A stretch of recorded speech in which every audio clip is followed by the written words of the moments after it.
Hello အားလုံးပဲမင်္ဂလာပါဒါလေးကကျွန်တော်မူစာနိုင်ဆိုင်လေးပေါ့နော်အရန်လာပါရှင်ဒါလေးဆိုလို့ရှင်ပြီးကြတော့ဒါလေးကကျွန်တော်ငွေထည့်လေးနဲ့လုပ်ထားပါရှင်ဒါလေးရန်လာနော်ငကလေးဆိုလဲရန်လာပါရှင်ဒါလေးကငွေထည့်လေးနဲ့ပါရောဆေးဒီလေးရကျတော့3သိန်းခွဲလေးပါရှင်ဆွဲဒီလေးတွေကတစ်ခု3သိန်းခွဲပါငကလေးကကျတော့ဒီနကလေးကကျတော့2သိန်းခွဲပေါ့နော်ဒါလေးရန်လာရနော်ပြုတ်ချကုန်ပြီဒါလေးရန်လာချစ်စရာလေးနော်ဒါလေးဆိုလို့ရှိရင်မူစာနိုင်စင်လေးပါကျဲလို့ရှိရင်စီမလာခဲ့ပြီ吧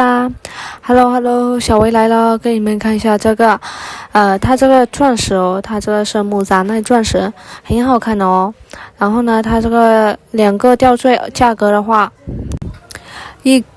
个的话1400人民币吊坠一个1400人民币然后耳钉的话1000人民币哦喜欢的宝子们可以来找小薇哦谢谢大家